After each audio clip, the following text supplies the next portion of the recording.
बिस्मिल्लाहिर्रहमानिर्रहीम। अस्सलामु अलैकुम। सल्लल्लाहु अला हबीब मोहम्मद व आलिहि व अस्हाबे अजमाइन। उम्मीद करती हूँ आप सब खैर खैरियत से होंगे। मैं भी बिल्कुल ठीक ठाक हूँ। लाइफ विद मरियम में आपको वेलकम कहती हूँ। एक नई सुबह का आगाज़ हुआ है। अल्लाह पाक हम सब के मसले मसाइल हल फरमाए। अल्लाह ताला हम सब की परेशानियाँ दूर फरमाए और जो बीमार हैं अल्लाह ताला उनको सेहत अता फरमाए। अल्लाह ताला हम सब के बच्चों पर अपनी रहमत नाजिल फरमाए, सबके लिए आसानियाँ फरमाए। आज मैं मदर्स के फेवरेट टॉपिक पर बात करूँगी और वो ये है कि हमारा बच्चा खाना नहीं खाता और उसकी क्या रीज़न्स हैं, क्या वजूहात हैं, उसके ऊपर आज हम बात करेंगे। बहुत से लोगों का कहना है कि बच्चे के सामने बहुत सी वैरायटीज़ रखें तो बच्चा कुछ ना कुछ खा लेगा, लेकिन मेरा नज़रिया इससे बहुत थोड़ा सा मुख्तलिफ है। देखें, वैरायटी ऑफ फूड्स की बात वो कर सकता है जो अफोर्ड कर सकता है। जिस घर में 2 वक्त की रोटी बमुश्किल अरेंज हो रही है, वो लोग वैरायटी कहाँ से ला के देंगे बच्चे को। तो मैं ये मशवरा बिल्कुल भी नहीं देती कि बच्चे के सामने वैरायटी रखें। बच्चे को वो खाने की आदत डालें जो सामने पड़ा है, जो टेबल पर रखा हुआ है, जो आज खाने में पका हुआ है, वही खाने की आदत होनी चाहिए बच्चे को।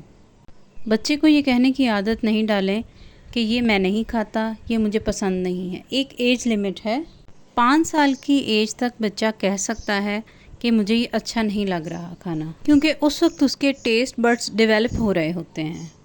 अभी इस एज में बच्चे के टेस्ट बड्स जो हैं वो डेवलप हो रहे होते हैं, तो उस एज वो प्रोसेस में होते हैं। तो उसके बाद आप बच्चे की आदत को बदल सकती हैं उसी दौरान।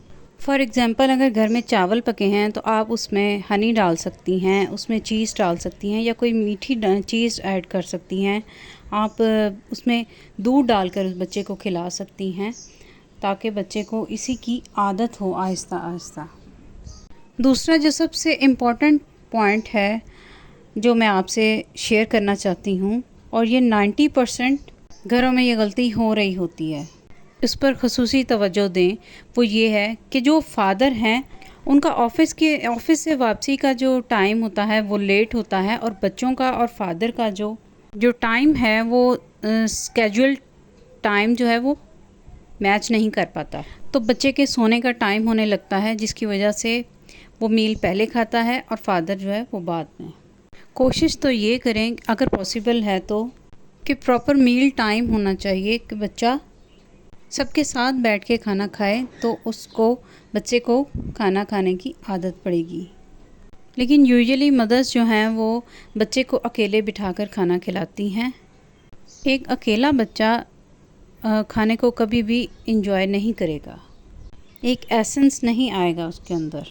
अगर ऐसा पॉसिबल नहीं है कि बच्चे को हम फैमिली के साथ टाइम नहीं दे सकते, तो माँ जो है, मदर को खुद बच्चे के साथ बैठ के उसके मील को, उसके खाने को एंजॉय करवाना चाहिए।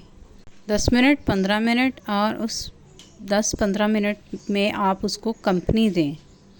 आप बेशक उसके साथ कोई बात ना करें, लेकिन उसको ये एहसास होना चाहिए कि मेरे साथ कोई बैठा हुआ है। ये चीज़ बहुत ज़रूरी है। इसके असरात आपको अभी नहीं पता चलेंगे, लेकिन एडल्ट एज में इससे बच्चे में शेयरिंग की आदत होती है। इससे ना सिर्फ बच्चा मील को एंजॉय करता है बल्कि फोकस्ड होता है। एक बात हमेशा याद रखेंगे, बच्चे को खाने के दौरान बिल्कुल भी स्क्रीन ना दिखाएं, ना मोबाइल ना टीवी। अगर आप ऐसा करेंगी तो बच्चा बिल्कुल भी अपने अल्लाह की नेमतों को नहीं पहचान सकेगा और शुक्र अदा करने की आदत नहीं होगी बच्चे में। बच्चे को बिल्कुल भी नहीं पता चलेगा कि ये खाना किस तरह से पका है, किस तरह से टेबल तक पहुंचा है। तो ये आप 8 से 10 साल तक के बच्चे के साथ आप इस तरह से ये सब बातें शेयर कर सकती हैं। जो तीसरा मेन पॉइंट है वो बच्चे की है फ़िज़िकल एक्टिविटीज़ हैं। बच्चे की फ़िज़िकल नीड्स ज़रूर पूरी करें। स्पेशली बच्चों की ग्रोइंग एज में उनकी फ़िज़िकल एक्टिविटीज़ पर ज़्यादा तवज्जो दें। जब बच्चा खेलता कूदता है, भागता दौड़ता है, उसका पसीना निकलता है, तो उसके बाद आप बच्चे के सामने कुछ भी रखेंगी तो वो खाना खा जाएगा। ये 2 घंटे की एक्टिविटी बच्चे को लाजमी मिलनी चाहिए। उसके बाद जब वो घर आएगा तो पेट भरकर खाना खाएगा। अगर बच्चा खाना खाए और साथ ही लेट जाए, बिस्तर पर आराम करता रहे या कोई एक्टिविटी ना करे, और दोबारा उसके आगे खाना रखेंगे तो कभी भी बच्चा इस तरह से खाना नहीं खाएगा। यहाँ पर मैं कुछ लंच बॉक्स की आपको आइडिया दे रही हूँ कि इस तरह से मैंने आलू के कबाब बनाए हैं सिंपल, और इस तरह मैंने ब्रेड को टोस्ट करके ऊपर केचप लगाकर आलू का जो कबाब है इस तरह से पेस्ट कर दिया है और उसके अंदर अंडा लगा रही हूँ। इस तरह मैंने ये सैंडविच रेडी कर लिया है। सिंपल सी ये रेसिपी है और इसको आप इस तरह से अच्छे तरीके से रैप करके बच्चे को लंच बॉक्स में दे सकती हैं। अगर नहीं तो आप बच्चे को नाश्ते में भी दे सकती हैं, किसी भी टाइम दे सकती हैं, आप बच्चे को खाना खिला सकती हैं।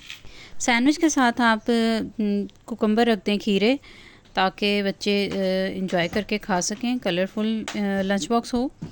और अगर अलहदा से नहीं बच्चे खीरे खाते तो आप सैंडविच के अंदर लगा दें। दूसरा जो बहुत एक अहम पॉइंट है, बच्चे के खाने का बहुत गहरा ताल्लुक़ जो है उसकी नींद के साथ है। मदर्स अपनी यूजुअली मसरूफ़ियत की वजह से कि बच्चा सो रहा है, इसको सोने दें, हमारे काम आसान हो जाएंगे। बच्चे को हमेशा टाइम पर खाना खिलाएं और टाइम पर ही सुलाएं। ये नहीं कि बच्चा 5 बजे तक, शाम 5 बजे तक सोता रहे और आप दोपहर का खाना 5 बजे खिला रही हैं और रात का खाना 11 बजे। इस तरह से बच्चा वीक हो जाएगा, ना कि वो हेल्दी होगा। रात को लेट नाइट खाना खिलाने से भी बच्चे में वीकनेस आती है, तो आप इन बातों का ध्यान रखें। और अल्लाह ताला हम सब के बच्चों पर अपनी ख़ास रहमत नाज़िल फ़रमाए। अल्लाह ताला हम सब की परेशानियाँ दुख दूर फ़रमाए। इसके साथ ही इजाज़त चाहती हूँ, दुआ में याद रखिएगा। अल्लाह हाफ़िज़।